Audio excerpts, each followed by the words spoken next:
मानवी विनिमय आणि समायोजन. याच्यामध्ये आपण प्रश्नोत्तर बघणार आहोत.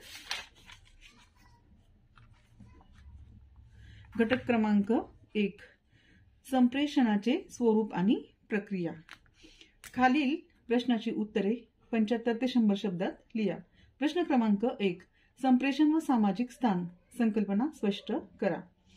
उत्तर: संप्रेषणात बोलण्याच्या पद्धतीवरून, आवाजाच्या तीव्रतेवरून, स्वरावरून प्रेक्षकाचे समाजातील स्थान कळते.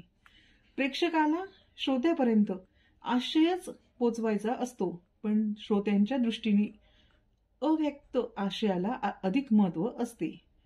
3, श्रोत्यांच्या भाषेवरून त्याच्या व्यक्तिमत्त्वाचा अंदाज येतो. 4, तसेच त्याचा दर्जा, भूमिका, व्यवसाय, वृत्ती, मनस्थिती त्याचाही अंदाज येतो. 5, बोलण्याची गती, आवेग यावरून त्याचे व्यक्तिमत्व कळते.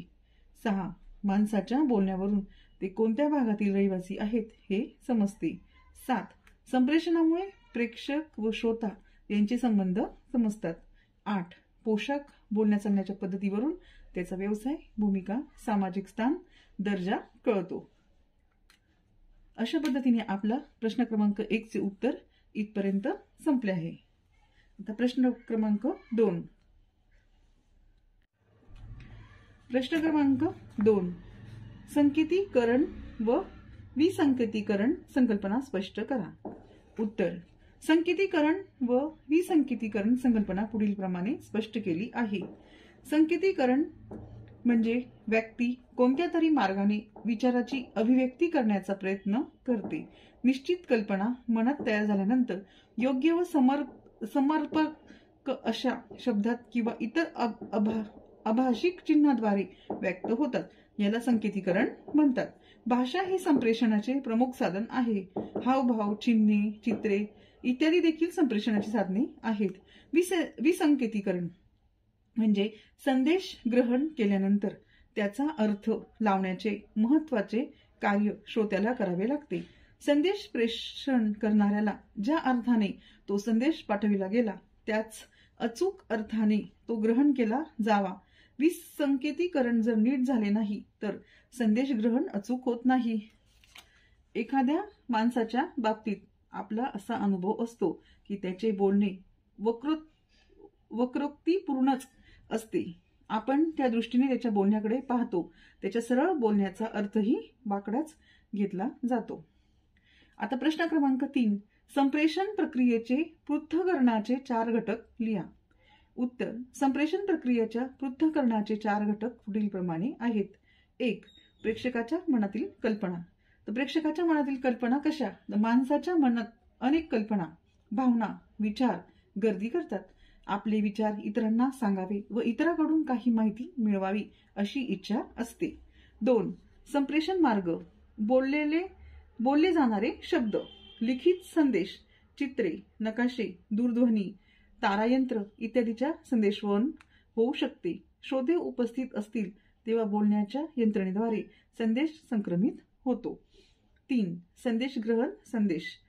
संदेश ग्रहण म्हणजे संदेश पाठविण्याचे कार्य झाल्याबरोबर तो पाठविणाऱ्याची भूमिका समाप्त होते आणि संदेश ज्याच्याकरिता आहे त्याच्या भूमिकेला प्रारंभ होतो.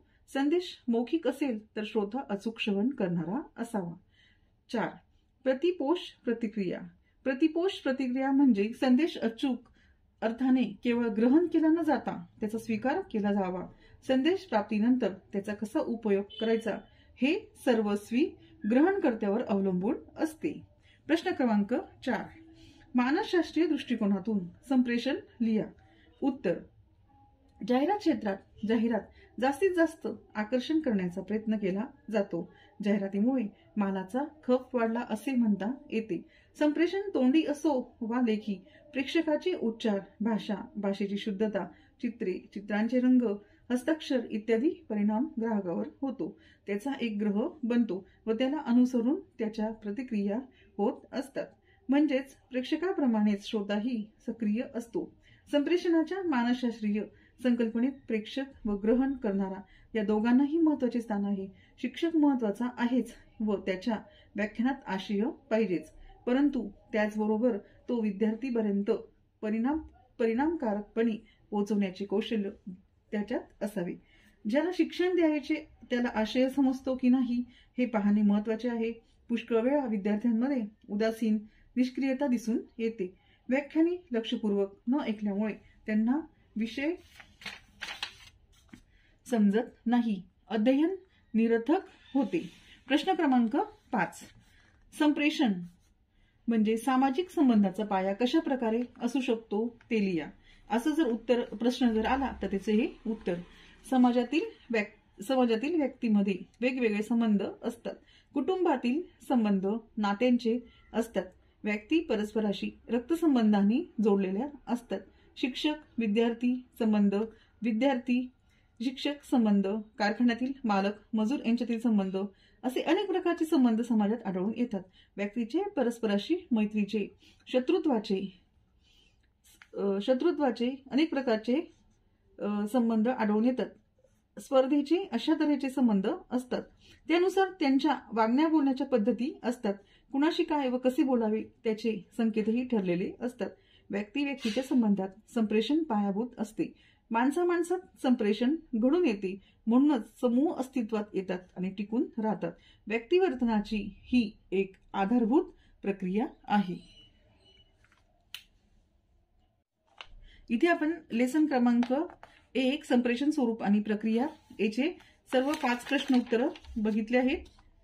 आता पुढच्या व्हिडिओमध्ये पुढच्या लेसनचे प्रश्न उत्तर बघू.